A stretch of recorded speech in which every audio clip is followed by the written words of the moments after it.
اور میرا نام بگ بوائے ہے۔ میں دیوسائی کا ایک پھول ہوں، اور جیسے میرے رنگ اندیکھے ہیں ایسے میرے نام انگنت۔ میں دیوسائی کا وہ بادل ہوں جس کی شباہتیں طلسم ہیں، جھکتی ہیں تو اس میدان پر بچھ جاتی ہیں۔ اور میں خود دیوسائی ہوں، دنیا کا بلند ترین اور وسیع ترین خواب، جس کے اوپر پہنچنے والوں کا سانس بلندی روکتی ہے۔ کیا ایک ریچھ کے لیے، ایک پھول کے لیے، ایک بادل کے لیے گھر سے دربدر ہونا جائز ہے؟ اس سوال کے ساتھ ہم لوگوں نے اسکردو سے دیوسائی کا رخ کیا۔ دیوسائی پلین تک رسائی کے 2 آپشنز ہیں۔ پہلا راستہ اسکردو سے جیپ بک کریں اور تقریباً 30 کلومیٹر کا فاصلہ 2 گھنٹے میں طے کر کے دیوسائی پہنچیں۔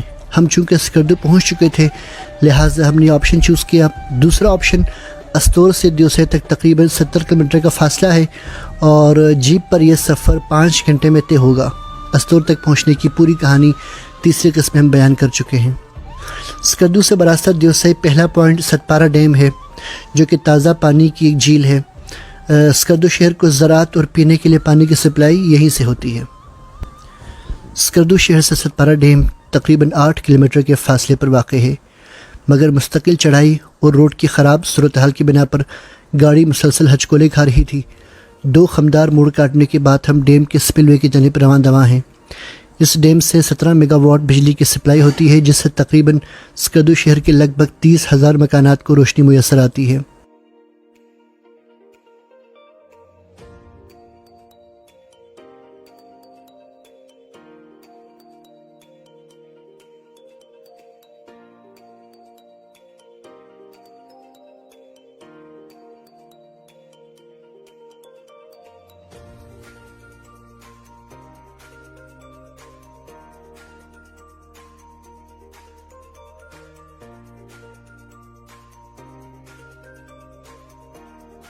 دو 2013 میں اس کے ڈیم بننے سے قبل یہ ایک تفریحی مقام تھا۔ یہاں کشتی رانی کے مواقع میسر تھے۔ کسی بھی ایک جھیل کو زندگی میں کتنی بار دیکھا جا سکتا ہے؟ جب کسی اونچائی پر پہنچ کر اس کی پہلی جھلک دکھائی دیتی ہے تو آپ کے لیے وہ مانوس جھلک ہوتی ہے۔ آپ پہلے سے جانتے ہیں کہ ڈھلتی دوپہر میں جو پانی پھیلاؤ میں ہوں گے ان میں شفافی اور نیلاہٹ کی ایک عجیب شیشہ گری ہوگی۔ اس کے کناروں پر جو ہوٹل ہیں وہاں سیاح جھیل سے لاتعلق فرنچ فرائز اور تلی ہوئی ٹراؤٹ کے منتظر ہوں گے۔ تو وہ جھیل کتنی بار دیکھی جا سکتی ہے؟ ستپارہ جھیل کو میں نے کئی بار دیکھا تھا۔ جب جھیل ستپارہ کو میں نے پہلی بار دیکھا تھا تو ایک ایسی تصویر محسوس ہوئی جو کسی کیمرے کے بس کی بات نہیں تھی، کسی بھی مصور کے کسب کمال سے باہر تھی۔ اسے لمحے موجود میں دیکھنا گویا لمحے ہمیشگی میں دیکھنا تھا۔ وہ ایسے رنگوں میں رنگ جاتی تھی جو خواجہ فرید کی روحی میں بھی کبھی نمودار نہ ہوتے ہوں گے۔ جو رنگ ہمیں نظر آئے، سکوت، گہرا نیلگوں سکوت، مچھلیوں کے اچھلنے سے دائرے جنم لیتے تھے، اور اس کے پانیوں کی شفافی میں ہمیں کائی زدہ پتھر دور تک نظر آ رہے تھے۔ ہم بہت دیر تک اس کے کناروں پر بیٹھے جھیل کی تہ کو گھورتے رہے۔ تہ میں کیا ہوگا؟ ایک بھید بھری مہک سے بھرپور خاموشی۔ اس جھیل کے کنارے پر ستپارہ گاؤں آباد تھے۔ ستپارہ گاؤں کی وجہ شہرت محمد علی ستپارہ اور حسن ستپارہ ہیں، جنہوں نے دنیا کی بلند ترین چوٹیوں کو زیر کیا تھا۔ دیوسائی کی جانب بڑھتے ہوئے دور تک ستپارہ جھیل کا نظارہ آپ کا پیچھا کرتا ہے۔ تا حد نگاہ جھیل کا ٹھہرا ہوا پانی اور اس کے عقب میں اسکردو کی وادی کا پرسکون منظر قابل دید ہوتا ہے۔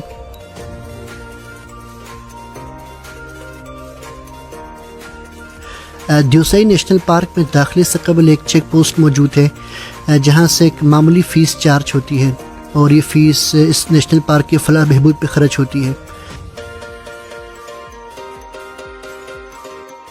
یہاں نیشنل پارک کی تاریخ اور سیاحوں کی رہنمائی کا خاطر خواہ انتظام بھی موجود تھا۔ یہاں پر ایک ٹک شاپ بھی موجود ہے۔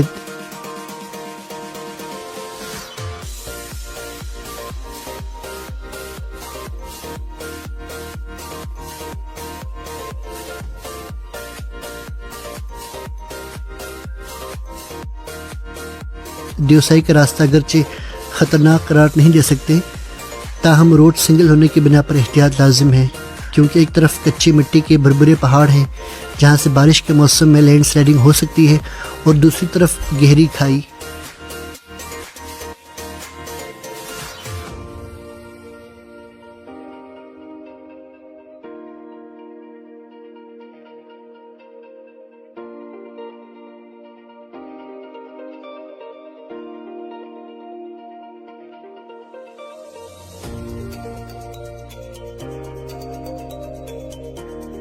اگر سامنے سے کوئی گاڑی یا بائک آ رہی ہو تو روک کر راستہ دینا پڑتا ہے۔ میرا مشورہ ہوگا کہ اگر دیوسائی کے لیے 4x4 جیپ بک کرائیں تاکہ مقامی ڈرائیور آپ کو بحفاظت منزل تک پہنچا سکیں۔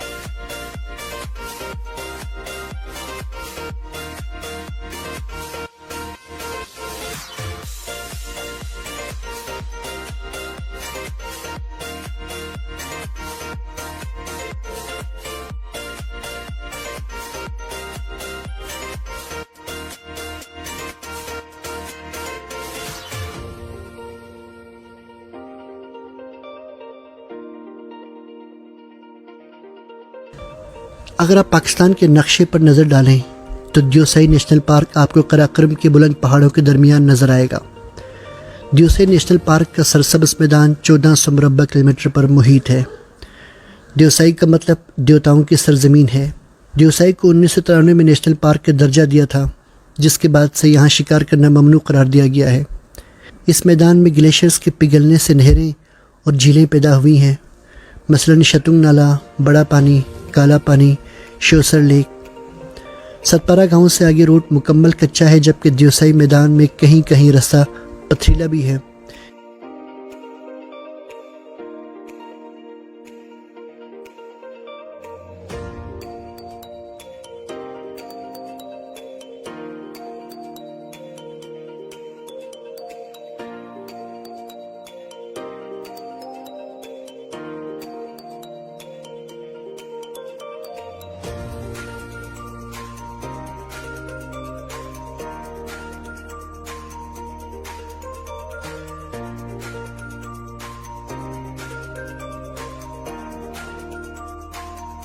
کیچڑ دھول مٹی سے ہٹے ہوئے راستے پر ہم مسلسل گھنٹے سے سفر کر کے بڑا پانی پہنچے ہیں۔ کتاب دیوسائی کا سب سے اہم اور دلفریب ورق ہمارے قدموں میں کھلا ہوا تھا، بڑا پانی، اس لیے کہ پورے دیوسائی میں اس سے بڑے پانی اور کہیں نظر نہیں آ رہے تھے۔ نیلگوں دلکشی کے باوجود اس میں تکبر کا شور نہ تھا، انکساری سے چپ چاپ بہتا تھا، اور دیوسائی کی سب ندیاں، سب نالے اسی خاموشی میں جاتے ہیں۔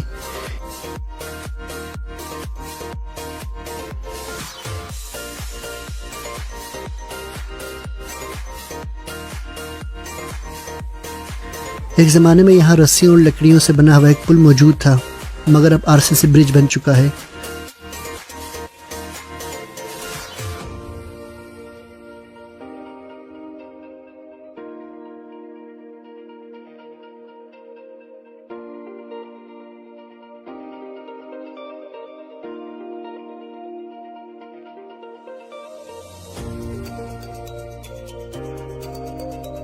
پل پار کرتے ہی بڑا پانی کا پڑاؤ آتا ہے، جہاں کھانے پینے کا سامان، ہوٹلز اور کیمپس لگے ہوئے ہیں۔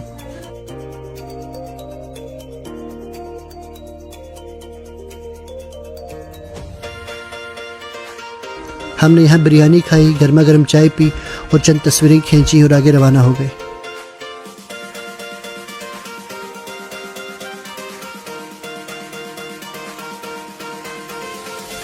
دیوسائی کے سرسبز میدان میں جگہ جگہ آپ کو گجر قبائل اور ان کے لاؤ لشکر مویشیوں اور گھوڑے سمیت نظر آئیں گے۔ موسم بہار کے آغاز میں یہ قبائل اس میدان کا رخ کرتے ہیں۔ ہم چلتے جا رہے تھے کہ بکریاں آ گئیں، لمبے بالوں والی، اتنے لمبے بال کہ وہ گھاس کو سونگھتے تھے۔ براؤن رنگ کی دودھ سفید بکریاں، کڑی کمان سینگوں، ہلال نما تلوار تیز اور پیچیدار سینگوں والی بکریاں، اور بے شمار بکریاں، اور ان کے ہمراہ ان کے وارث بکروال تھے۔ یہ وہی بکروال تھے جو موسم کے ساتھ ساتھ سفر کرتے تھے، اور جب اپنے راستے میں برف بچھی دیکھتے تھے تو قیام کرتے تھے، پگھلتی تھی تو آگے سفر کرتے تھے، اور جب یہ ستپارہ سے نیچے سکردو میں اترتے تھے تب خلق خدا کو معلوم ہوتا تھا کہ دیوسائی کی برفیں پگھل گئی تھیں۔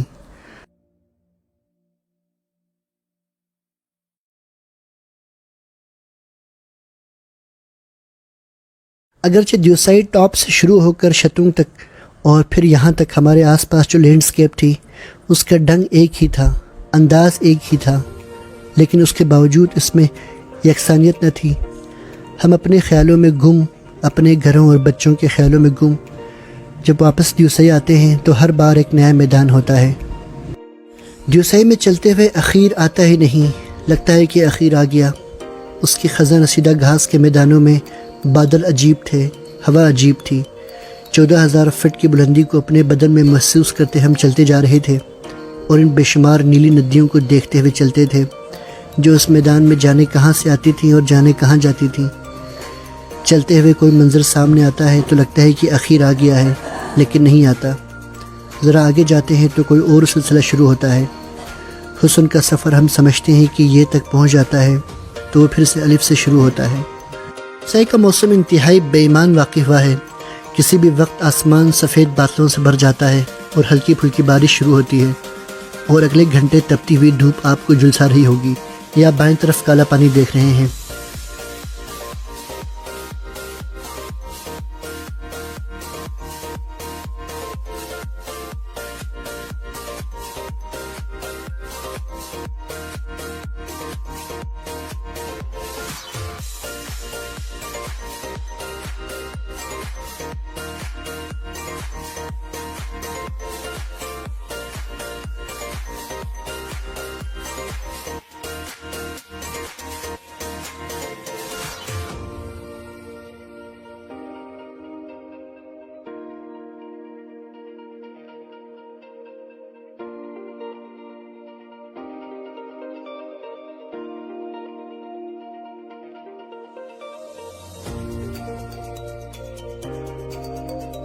دیوسئی کا خطہ سال کے 8 ماہ تک مکمل طور پر برف سے اٹا رہتا ہے۔ نومبر سے مئی تک یہاں 30 فٹ برف پڑتی ہے۔ تا حد نگاہ برف کی سفید چادر اس پورے میدان پر چھائی رہتی ہے۔ برفانی صحرا کا یہ منظر وحشتناک اور خوفناک حد تک ویران ہوتا ہے۔ میلوں دور تک کوئی انسان نظر نہیں آتا، فقط برف کی موٹی تہ پر خرامہ خرامہ چلتا بھورا ریچھ یہاں زندگی کی علامت بن جاتا ہے۔ ریچھ تقریباً 5 سے 6 مہینے بھوکا رہتا ہے۔ اس کے کھال کے نیچے چربی کی جو دبیز تہ ہوتی ہے وہ آہستہ آہستہ پگھلتی رہتی ہے اور خوابیدہ حالت میں اسے توانائی فراہم کرتی ہے اور زندہ رکھتی ہے۔ اور جب وہ 6 ماہ کی نیند کے بعد موسم بہار میں شیلا کی غاروں سے باہر آتی ہے تو قابل فہم طور پر بے حد ناتواں ہوتا ہے اور اتنا کمزور ہوتا ہے کہ چلنے میں بھی دشواری پیش ہوتی ہے۔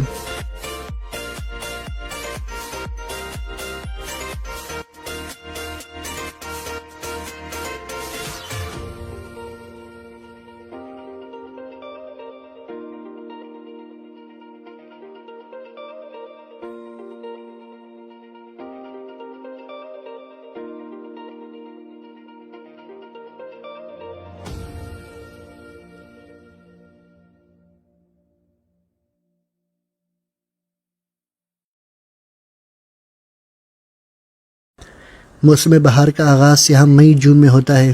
آہستہ آہستہ برف پگھلنے لگتی ہے۔ موسمی پرندوں کی آمد کا آغاز ہوتا ہے۔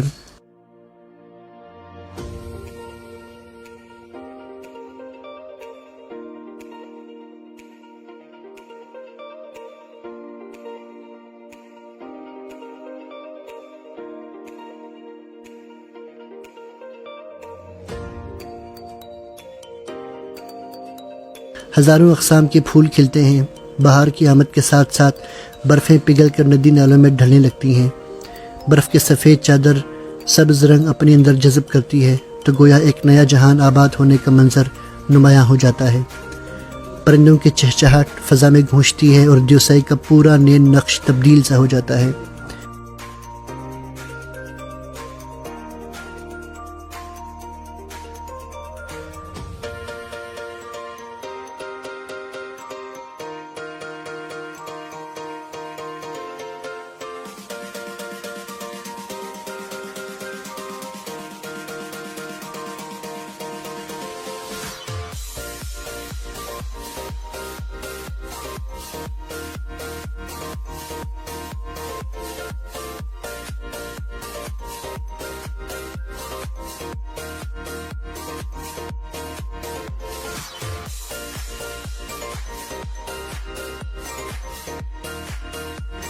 ہمالیائی مارموٹ کی سیٹیاں اور اچھل کود بھی دیکھنے کے قابل ہوتی ہیں۔ دیوسائی روڈ سے ذرا ہٹ کر نیچے بھوری گھاس کی اونچ نیچ میں مٹی کے ایک تازہ تودے پر اپنے اگلے پاؤں سینے سے لگائے ایک عمر رسیدہ مارموٹ کھڑا تھا اور ہمیں دیکھ کر سیٹیاں بجا رہا تھا۔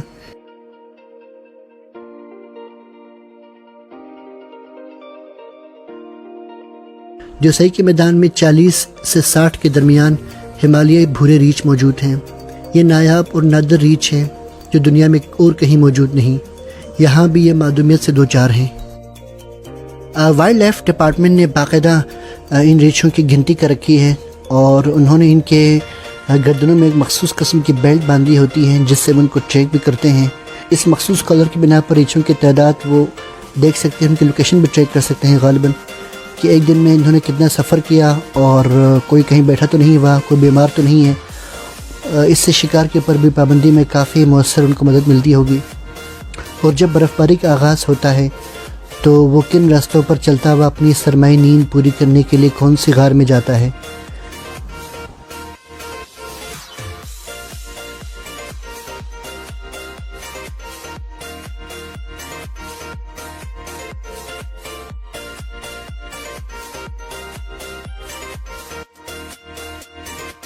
ابھی ہم شوسر لیک پہنچے ہیں۔ شوسر لیک دیوسائی کی واحد وسیع ترین جھیل ہے۔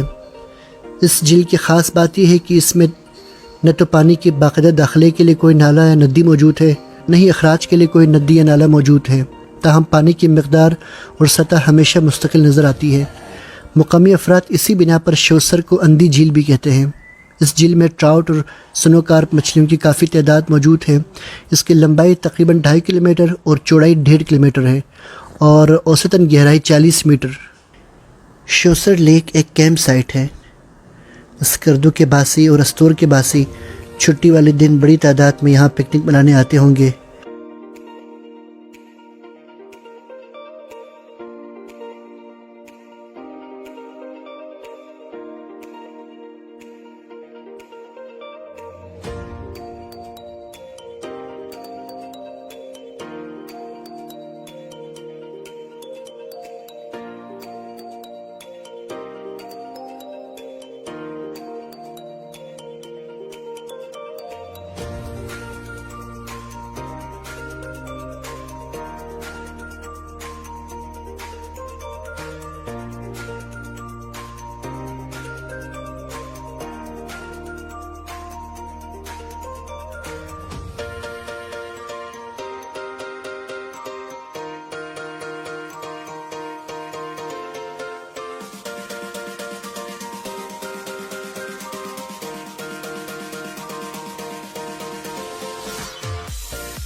یہاں پر ریچھ کی جو عمومی خوراک تھی وہ مارموٹ ہے۔ یہاں کی ریچھ گھاس بھی کھاتے ہیں اور مچھلیوں کا شکار بھی کرتے ہیں۔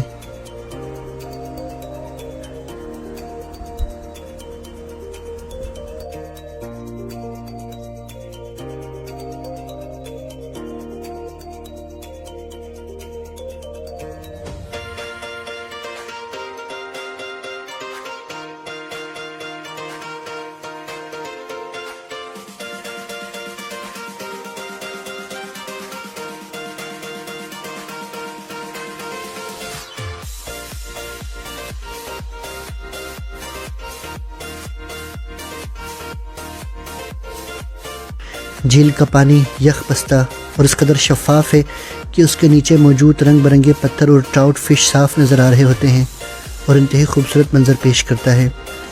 جھیل کا پانی جب کناروں سے ٹکراتا ہے تو جل ترنگ کی آواز پیدا کرتا ہے۔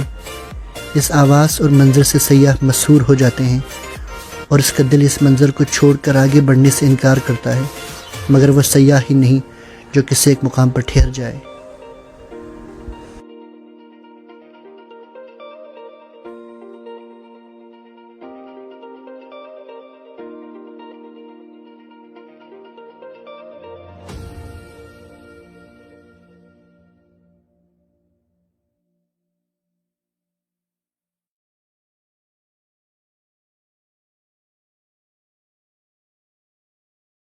جھیل شیوسر کے سب سے لافانی پہلو یہاں سے نانگا پربت کا نظارہ ہے۔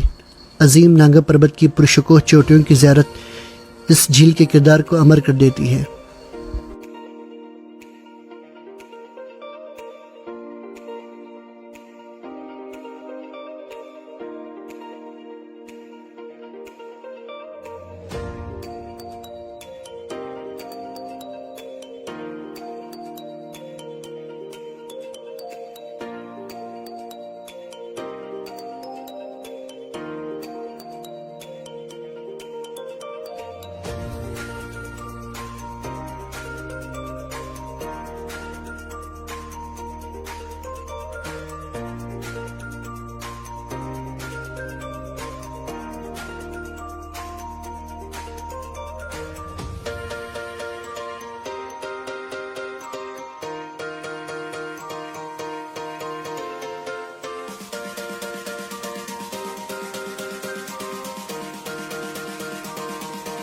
دوپہر کی دھوپ تھی اور بڑے پانی کے چوڑے پاٹ میں جتنے بھی پتھر تہ میں آرام کرتے تھے وہ سب کے سب گنے جا سکتے تھے۔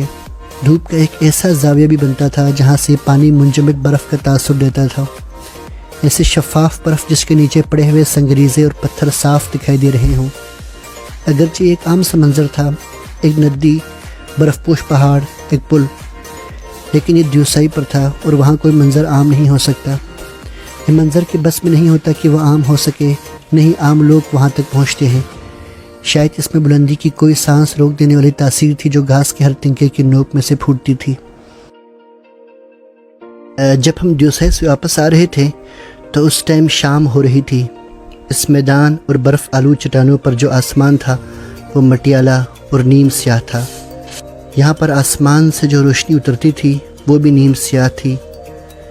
اس آسمان پر جو بادل تھے وہ گھپ اندھیرے تھے اور ان میں سے ایک عجیب روشنی نازل ہوتی تھی جو برف پر پڑتی تو اس کی سفیدی کو مٹیالہ کرتی اور جب وہ نیچے میدان پر بچھتی تو اس کی زردی کو سیاہی میں بدلتی۔ یہ ایک عظیم جادوگر کے کرشمے کی مانند تھا، ایک بڑے طلسم کے معجزے تھے اور یقین میں نہ آتے تھے۔ ایک ایسا منظر تھا، ویران، تنہا اور عجیب رنگوں والا۔